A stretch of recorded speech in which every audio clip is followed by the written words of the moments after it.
Hello, everyone, and welcome to the Sports Business Network Speaker Series.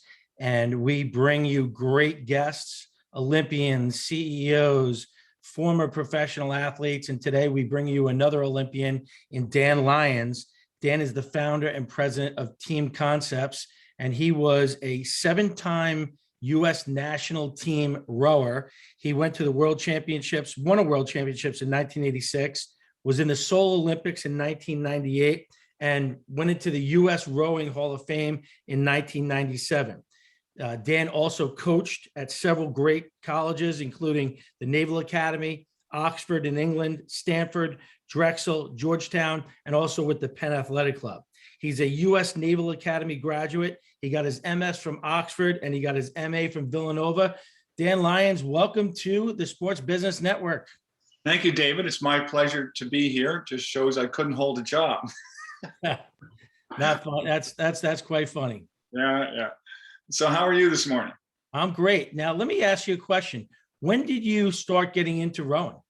When I was 10 years old, actually. My father was an Olympian in 1940. The Olympics that year were canceled for obvious reasons. The Germans and the Japanese had other thoughts about things. And so he had actually gotten involved in rowing with his uncle, who started in 1915. So when I was 10, I was playing in the sandbox with my soldiers, and my brother came running along, and he was 16, and he said, "We need a coxswain." And I said, "What's a coxswain?" And he said, "Don't worry about it, you'll find out." And he grabbed me and dragged me down to the river and threw me in a boat. And I wound up learning how to steer and be a coxswain, which I hated. And I told my brother that, and fairly shortly thereafter, and my father, and he said, "Well, then let's get you into rowing." So in the boat. So, yep. And I went off and I started rowing in a single when I was 12, and then just went from there. Now, how did your dad get started in rowing? He got started because it was in the Depression, and so rowing was a working man's sport back then, and to a certain extent it still is. And his uncle and his great uncle were both involved, and so they brought him down when he was 14, and he was started at Roman Catholic High School, and then he got involved in Roman's crew and went from there, and then rowed in the Olympic trials in 1940 with actually his brother, and they were in a 4, and they wound up winning, and that was it. So, and then it's interesting because he went to the war and spent 3 years up in the Aleutians. He was in a PV-1 bomber squadron, and so they flew 35 missions over Japan. And when he came back, they tried to row again. They actually went out to compete, but the thrill was gone, or the thrill was certainly different. And so he stopped rowing in, I think, 1946. Amazing. Now, one of my favorite books of all times is Boys in the Boat. Yeah, such a great book. It's a great book to talk about leadership, commitment, drive, everything that goes into athletics. I just think it's one of the greatest books, and I think everyone should have a chance to read that. I agree. His expressive nature comes through very clearly in the book. He's able to put you into the moment, and his ability to construct what's happening around the individual in the crew, as well as what everybody in the crew is feeling, is extraordinary. He's a really wonderful storyteller, and it brings forward what is unique about rowing. Rowing is like every other sport in so many ways, and there are so many wonderful elements of football, basketball, baseball, track, everything that come into that. Rowing has one unique part, which is what we call swing. Everybody gets into the flow, right? In most sports, everybody gets in the flow, and when it works, and it feels great. In rowing, it's actually a physical feeling, because when you get in swing, or you get in the position where the entire crew begins to move together, and there are levels of that, by the way. There's levels of swing. You can go out and row for a week and have a level of swing, or you can row for 25 years and have a level that's almost godlike. It's transcendent when you are in that moment, and everything all of a sudden feels so incredibly easy. But more than that, you are assuming the power of the crew as your own. And so when you're in a pair with just two of you, that's pretty amazing. When you're in an eight, it's astounding, because all of a sudden the boat is rushing under you with such speed as you've never imagined before. And it feels like nothing. Now you are working, you're working your tail off. Sure. Yeah, I remember in the Worlds in '85 with Chris Clark, who was my pair partner at the time. And we just jumped into the boat because my original partner got sick. And when we got in, these pairings usually never work right away. But in this case, it was magic. And the boat just flew, and we almost couldn't believe it, to the point where in the world's petite final, we were 12 seconds ahead of the previous Olympic gold medalist at the 1,000-meter mark. And the stroke man turned around in the middle of this race where you usually can't even think, much less talk. And he said, "So this is World Championship rowing." And I said, "Yeah, take another 10." And we kept going. But at the end of the race, he leaned over and threw up, and which I almost did too, because you don't realize how hard you're working. Right. Because it is this incredibly, I could say, almost a luminescent feeling of togetherness, of power. And that's what makes rowing, I think, unique, because it is a very physical feeling. There's also an emotional and a mental connection there, which I've always found very difficult to explain. But you kind of have to go in and be part of it. You know, what's interesting is I grew up on Long Island, and I did not have any experience with crew and rowing until I went to college. And I'm walking around college and I see guys wearing crew sweatshirts with two oars, and I'm like, what is that? And then one of my good friends, Rich Caputo, who rowed at Brown, you know, that's how I learned about crew and learned about, you know, the first race that I'd ever seen was Head of the Charles. And what's amazing is, you know, when you look back at the early days of rowing with, you know, boys in the boat and stuff like that, these were humongous events. Entire, you know, thousands and thousands and thousands of spectators would line the rivers and lakes to watch these events. And I was blown away at how big crew was, you know, back in the 40s and 50s. Yes, it had an appeal that went back to the professionalism of the sport. I think that's what really happened. It was unique again in that way, because there was a lot of money involved back in the probably 60s, 70s, 80s in there, and single scullers mostly, and pair rowers. And there were some very famous icons that came out of that in the rowing world, but it was also in the sports world, because it was a professional sport and it was open to cheating. And there was a lot of that went on. There were boats that were sabotaged, and it was very difficult to tell, frankly, whether somebody was really giving it everything they had. So, in fact, it was the first real professional sport in the United States, but it also became the first amateur sport as a result of that, because it was so corrupt that they just went to a complete amateur ethic, and they moved away from professionalism. And so the National Association of Amateur Oarsmen, the NAAO, was formed in the early years of the 20th century. And since then, it has been 100% amateur. But in those professional times, there were huge crowds. And in fact, that continued on right up until and through the 1930s. Then you had the popularization of other sports, professional sports like football and baseball and so forth. And I think the great appeal of those other sports, besides the obvious, everybody could at least get involved in them, was that they were being played in small arenas, relatively speaking. And one of the interesting things about rowing was they used to have what they called stake races, turn of the stake races. So they'd be 500 meters long. You would basically go 500 meters and you'd turn around a stake and go back. It was like a horse race track. And I think that's where the appeal for spectators was also. You could see the whole thing, and it was right there. Now, right, not just watching the start or the finish. Not just, right. You could see everything. And that is what's great about football, basketball, baseball, and you can go into an arena and you can see everything that's going on. In rowing now, you've got 2,000-meter races, so it's 1.25 miles. You're basically just seeing the last quarter mile.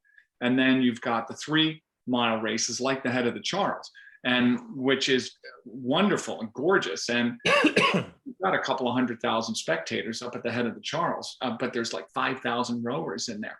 and there's hundreds and hundreds of crews, and just the spectacle itself is great. That's what we call a head race, where they go one after the other. It's not a straight sort of race like you would see in track and field.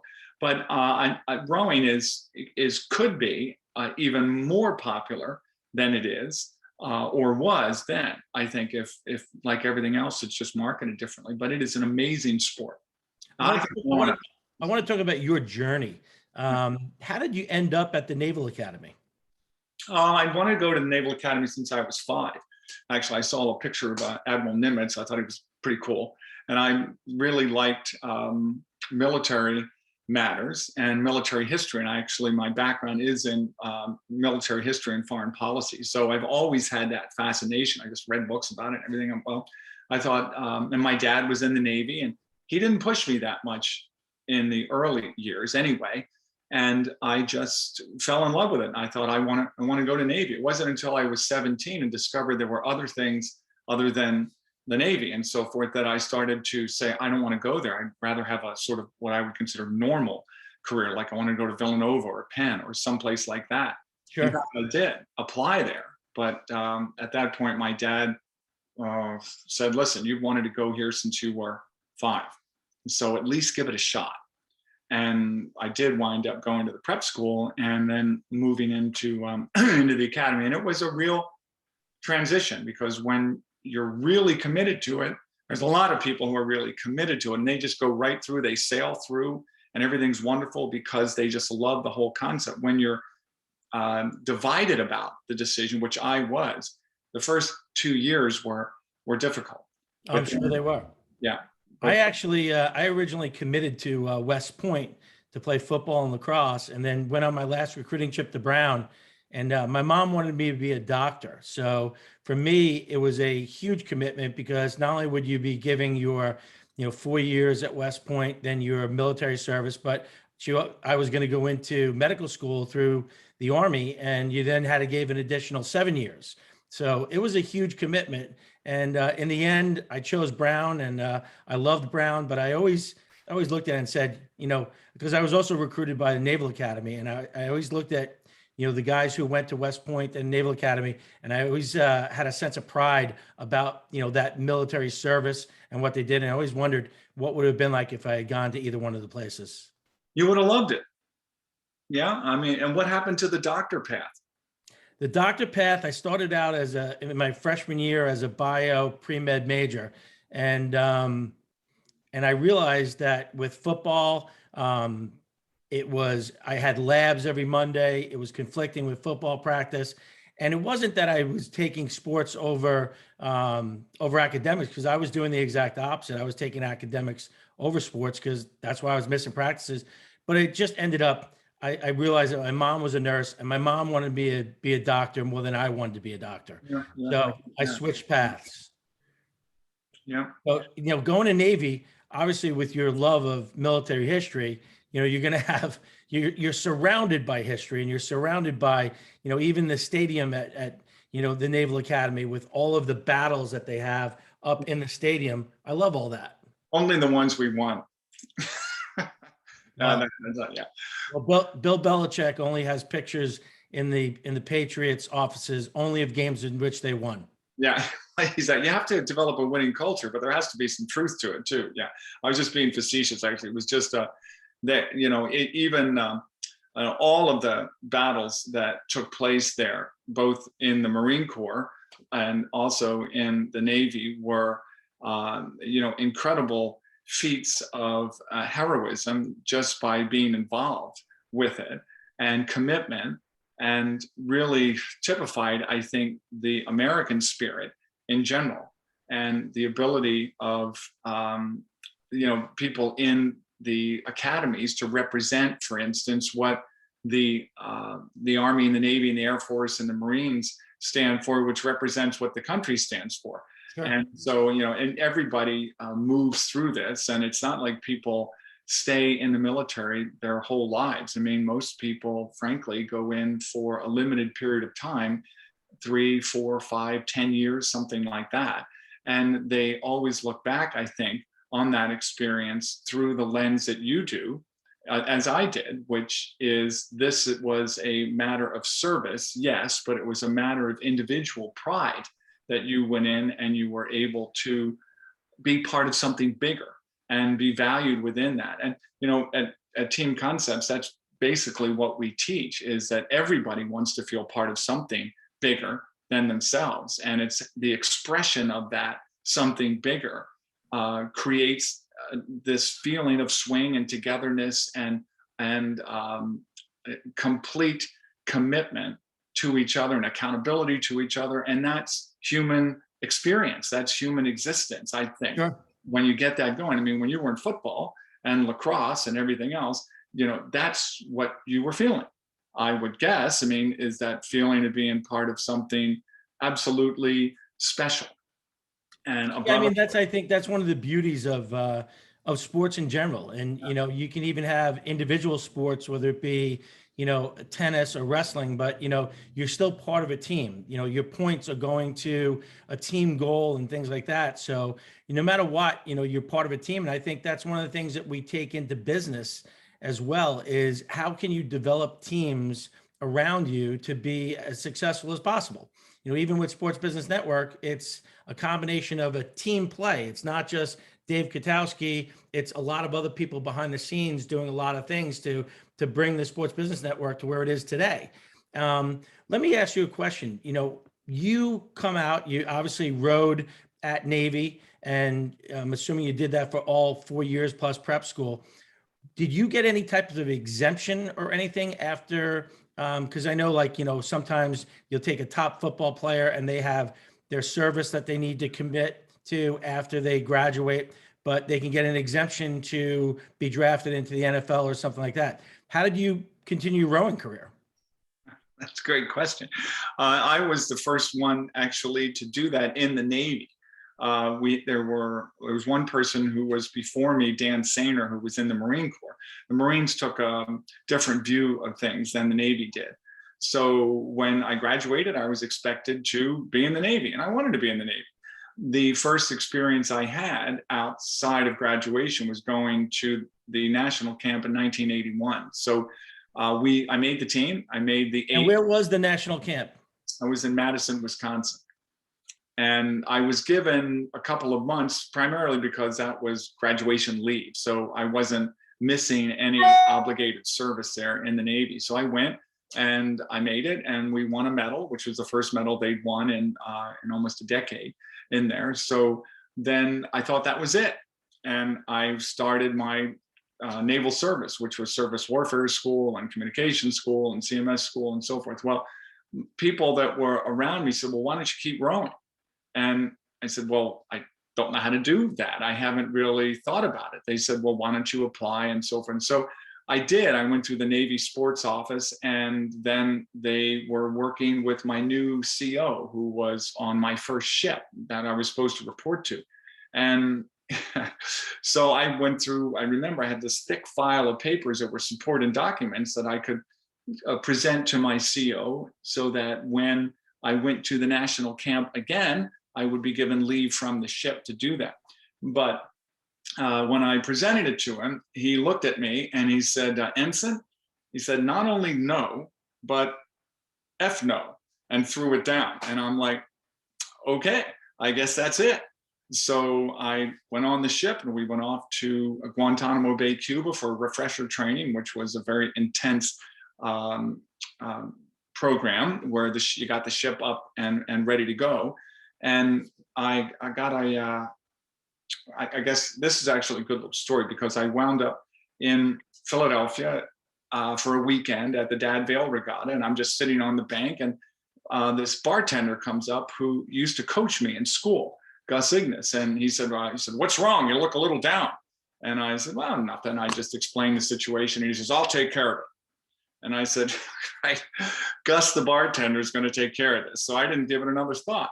So we were in the middle of refresher training in Gitmo, and I'm doing well. I'm getting into the Navy. And so the 1MC says, which is a loudspeaker, it says, Ensign Lyons, report to the captain's cabin ASAP. And I'm like, the hell did I do? I'm thinking of all the things that I could have screwed up that day. Right. And so I go in there and he's got a pink slip in his hand and he says, "Ensign, what the hell is this?" And I said, I don't know, sir, and he says, I looked at it and said, Ensign Lyons is to report to the National Rowing Camp in Madison, Wisconsin in 24 hours. And I had no idea. And so I said that. And he said, "Well, you're getting off this ship right now." And they did. They transferred me off, and I just temporarily flew to the camp. Well, what happened was Gus knew the Secretary of the Navy, who was himself a rower. And so that's what happened. I didn't know. So Gus, the bartender, got you the exemption. yeah, but it was only temporary because I did it long enough to make the team. Now, when I came there, I hadn't trained in 6 months. So I was really out of shape. And so I got my butt kicked for the first probably 6 weeks of the camp until I started to get into shape. And then I moved back and eventually wound up making it in the 4 and so forth. But because I was the first one, every team after that was like that. Every team I had to go through this, but it was great because I was on ship. I got my qualifications. I continued to move through my career path, but it was very difficult because I was always not fit or not able to train like I wanted to train. The good news is that I set the path for everybody that came behind me. So the class of 82 guys and 83 guys and 84 guys, they got exemptions and they were able to be transferred back and trained. And that was also the era when other athletes like Napoleon McCallum and David Robinson were getting exemptions in there. But it was totally up to the Secretary of the Navy at the time. And one of my coworkers from Hong Kong Shanghai Bank was roommates with David Robinson at Naval Academy. And who was that? Oh God, Bill. What is Bill? I can't even remember Bill's last name. It was so long ago. We worked together in 1989, 1990. Yeah, well, Robinson was an interesting case because, everybody knows this. I think when he came into the academy, he was 6'7". He was a good basketball player, but then he grew while he was there. He had this big growth spurt and he winds up, being 7 foot or whatever he was in this tremendous force for Navy. And, but the two of both him and he wanted to go submarines. Robinson. Tough to be a 7-footer in a submarine. That's right. Yeah, not my bag.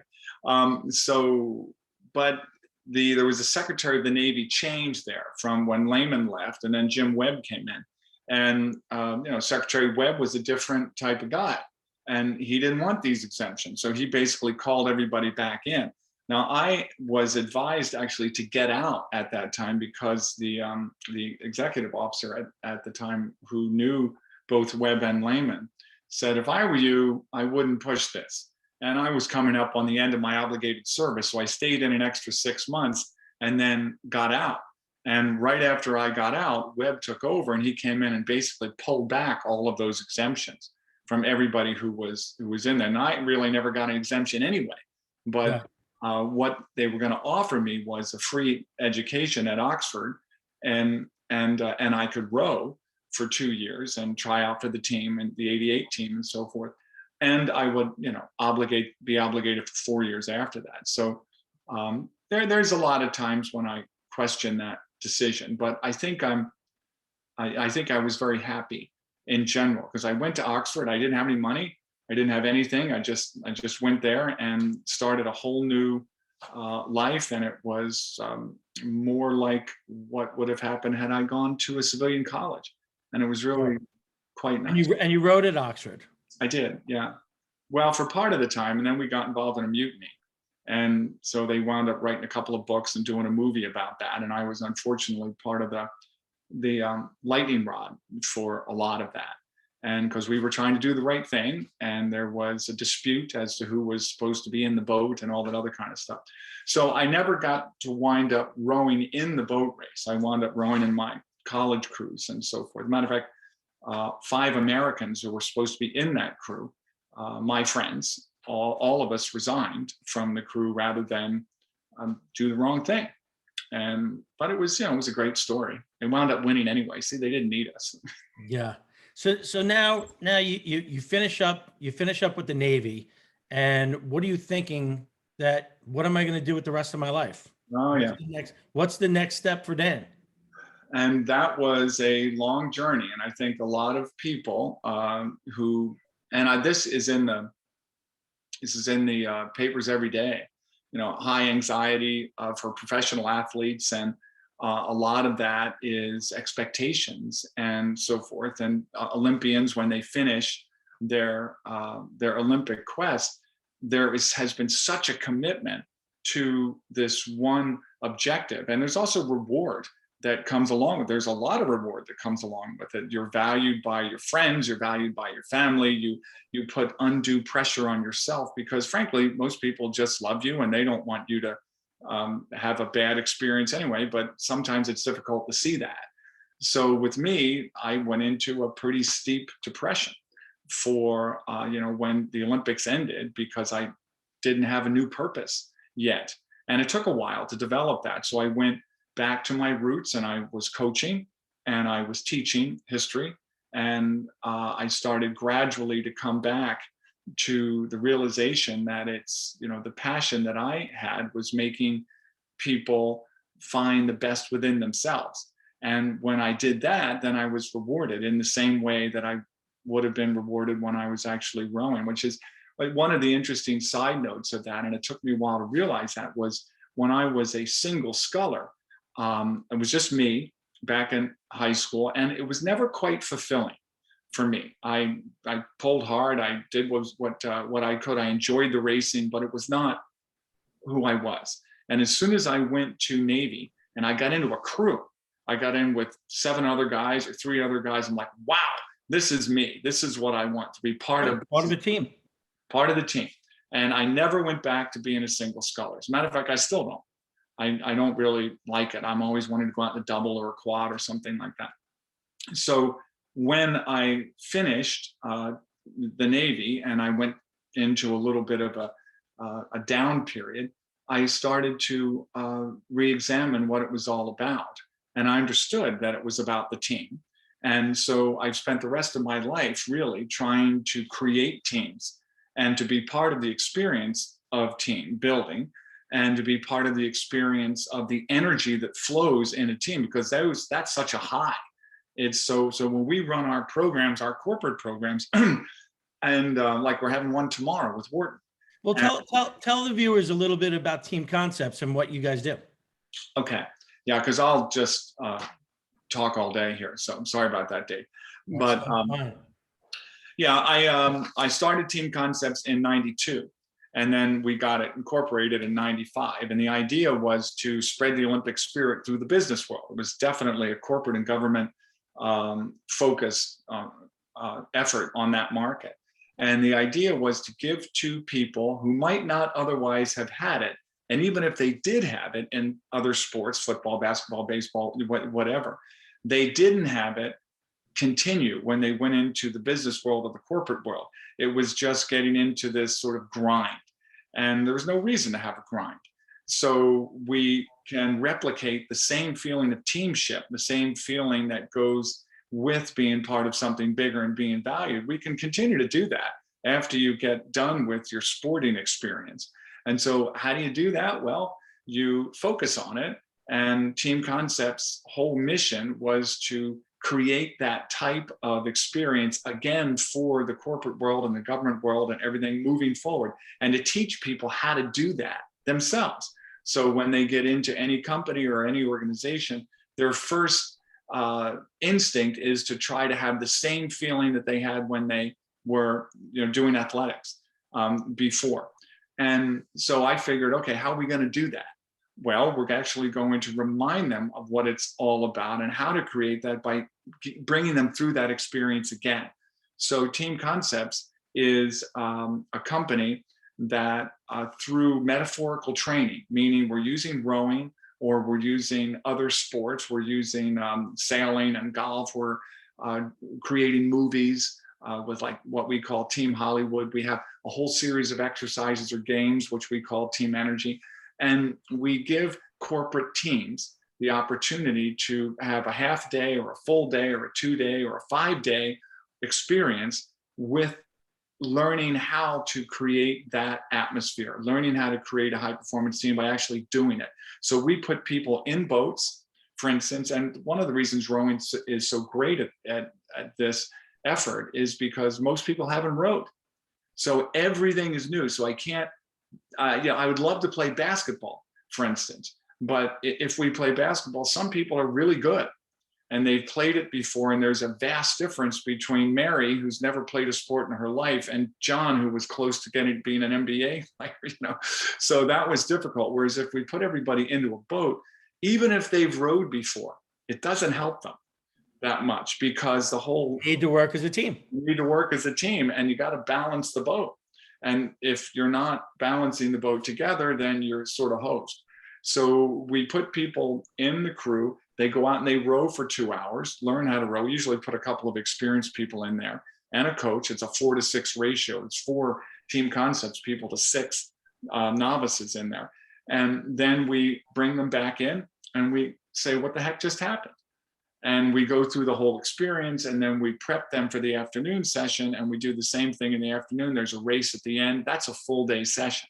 But in the beginning, the thing that we do that really is indispensable is this banner development exercise, where we create the ties that bind people together. So if you're in a basketball team, you're creating those ties right away by coming together. The coach is giving you a common objective. You're learning to meet everybody. Everybody's played basketball. You have things in common.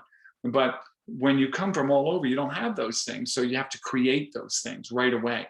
And so that's what the banner development exercise does. You have a name, a model, a mascot, and a goal, an objective, which is huge, as we all know as sports people, for the day. What's the objective for the day? And believe it or not, in business, most of the time, people don't talk about that. They assume that everybody knows the objective.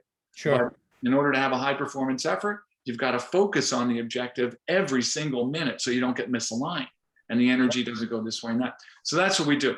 And we've been doing that for 26 years. And we usually have been running between 60 and 80 programs a year. The big thing that separates us, I think, and is our value added besides that, is facilitation that goes on. We don't just run the experiential metaphorical element. When they get off the water or stop doing their movie effort or whatever, we're breaking it down and we're saying, what happened and how do you apply this? Sure. And what challenges are you facing in your particular industry or at work that relates to this metaphor? And frankly, the facilitators are so good that we can unpack that metaphor from so many levels. Doesn't really matter. What are the characteristics that you're looking for in the people that you hire, the facilitators and the people that are working for you? What are some of the things that you look for?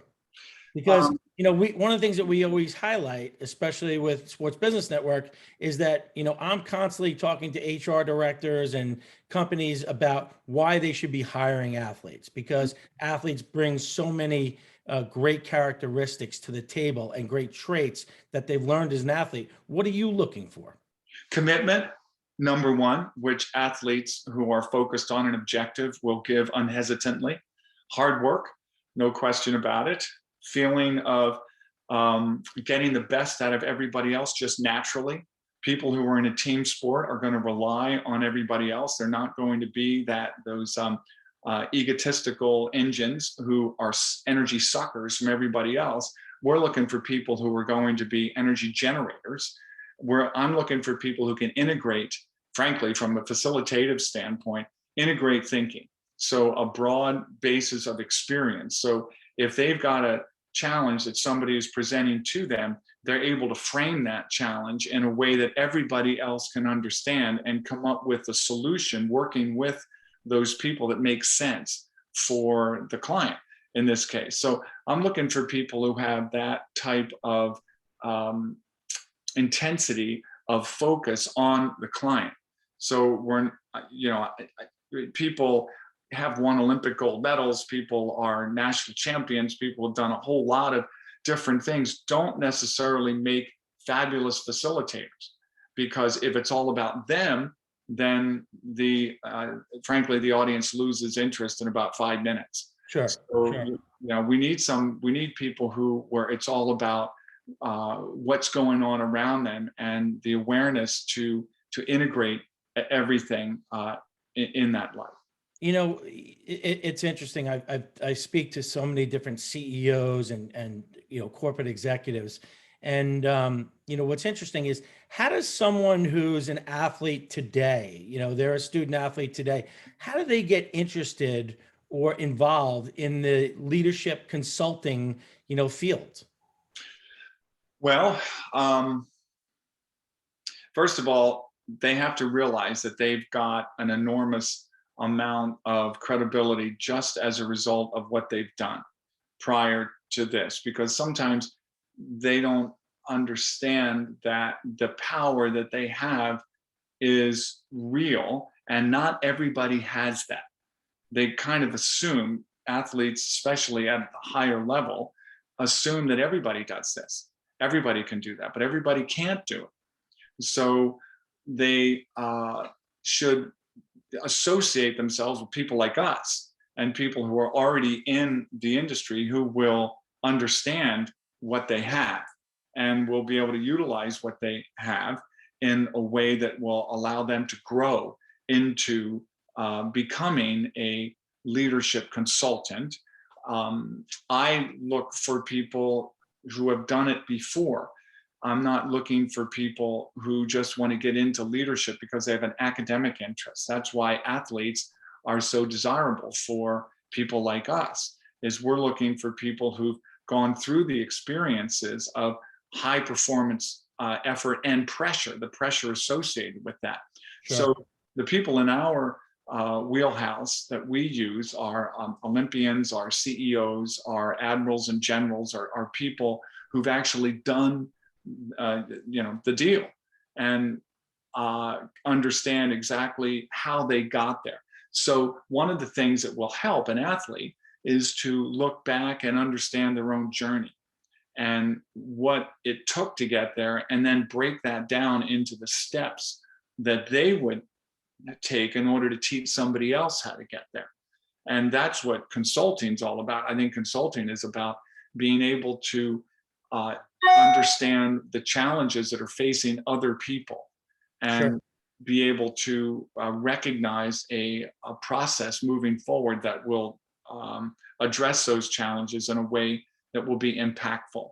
And so an athlete's experience, when broken down, will tell them that they've already done that. Right. They Right. just have to have the confidence in it. Well, that's one of the things that, Sports Business Network does, is we're working with college coaches to help them prepare these kids for the rest of their lives. And that's what we want to do. We want to make sure that they're entering jobs which they have a passion about and that they're truly interested in. Because, if you're, when you're working in your situation like you are, I'm sure that it doesn't feel like work, because you're empowering other people, you're leading other people, and you're doing what you love. Let me finish this up, because we have to wrap up with what we always do. What's the greatest piece of advice you've ever gotten, and who gave it to you? My father. And the greatest piece, that's a great question. And he said, the best way to win a race, he said, is to get ahead and stay ahead. It works 100% of the time when executed properly. So when you're 17, you're like, oh, that sounds great. But I finally figured it out. And I'm like, well, Dad, how do you do that?